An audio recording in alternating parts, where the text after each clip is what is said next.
What will you do if you wake up and see your lover has unalived themselves beside you? You could imagine the pain Juliet felt when she woke up beside her dead lover, Romeo. This is the love story of Romeo and Juliet.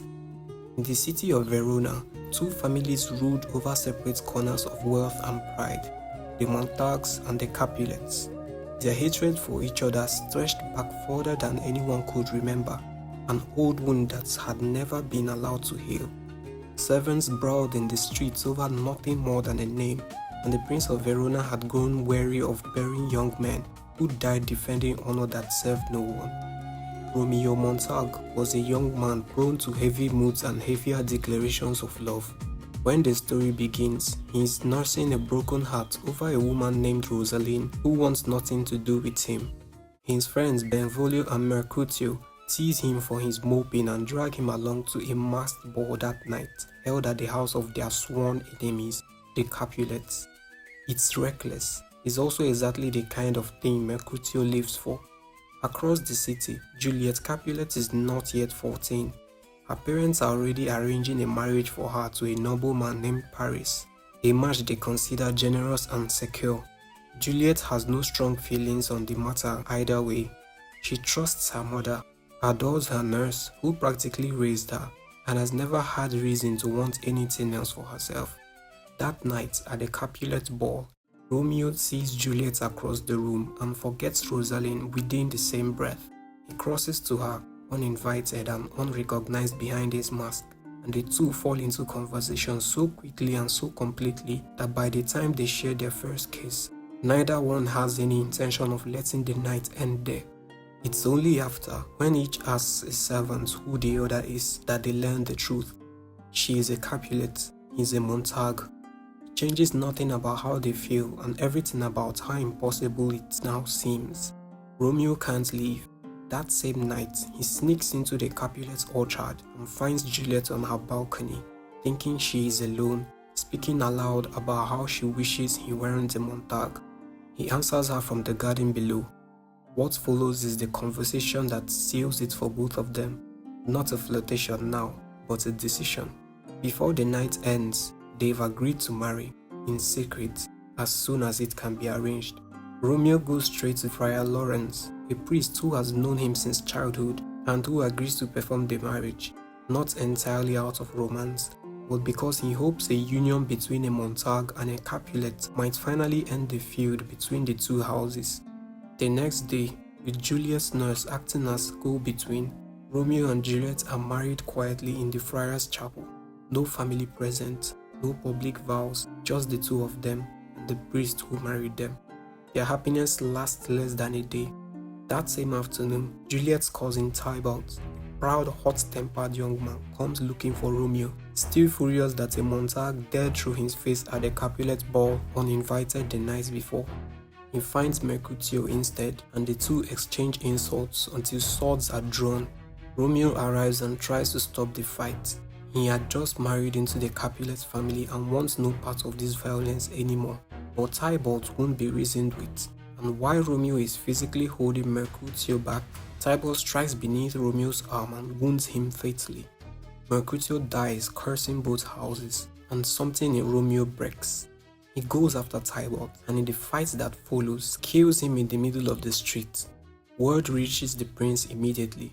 Given the circumstances, he doesn't sentence Romeo to death, but he does banish him from Verona forever, on the pain of execution if he returns. For Romeo, exile is his own type of death sentence, separated from Juliet before their marriage had even truly begun. Juliet, learning both that her cousin is dead and that her new husband killed him, is torn apart by grief and loyalty pulling in opposite directions, but her love for Romeo wins out. Friar Lawrence arranges for Romeo to spend one more final night with her in secret before fleeing the city at dawn. They spend that last night together as husband and wife, knowing that it may be the only night they ever get. Meanwhile, Juliet's father, unaware of the secret marriage, decides to move forward with her wedding to Paris and moves the date up to relieve his daughter's supposed grief over Tybalt. Juliet is horrified but cannot tell her parents the truth without exposing everything, including Romeo's role in Tybalt's death. She turns to Friar Lawrence for help, desperate enough to say she'd rather die than marry Paris. The friar gives her a plan and a vial, a potion that will make her appear dead for exactly 42 hours. Her family would believe she had died of grief and will lay her in the family tomb as is Capulet's custom, rather than burying her on the ground. In that window, the friar will send word to Romeo in exile, and Romeo will return to the tomb, wake her, and carry her away from Verona to start a new life together, far away from both families. Juliet swallows the potion the night before her wedding to Paris. Next morning, her family finds her seemingly lifeless in bed, and believing her dead, follows through with the burial exactly as planned, grief replacing what was meant to be a wedding celebration. Here is where the plan collapses. The friar's letter explaining the scheme never reaches Romeo. A plague quarantine in the region delays the messenger, and instead, Romeo hears only second-hand, faster news that Juliet is dead. He has no idea it's a ruse. Believing he has truly lost her, he buys poison from an apothecary and rides back to Verona that night, breaking his exile and risking execution, intending to see her body one last time and die beside her. At the Capulet tomb, Romeo runs into Paris, who has come to mourn Juliet privately, and recognizing Romeo assumes he comes to desecrate the grave out of spite. They fight and Romeo kills him too, almost as an afterthought to his own grief.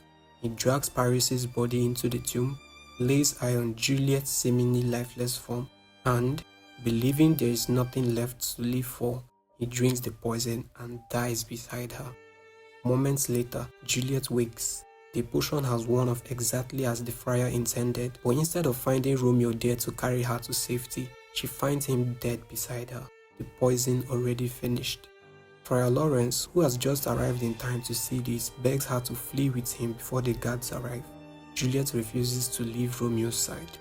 When the friar retreats out of fear, she takes Romeo's dagger and takes her own life, rather than live in a world without him. Their bodies are discovered shortly after, and the full truth comes out only when it's far too late to matter to anyone directly involved.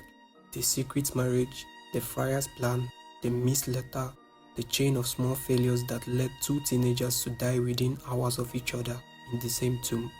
Standing over their children's bodies, the heads of the Montag and Capulet families finally see what their feud had cost them.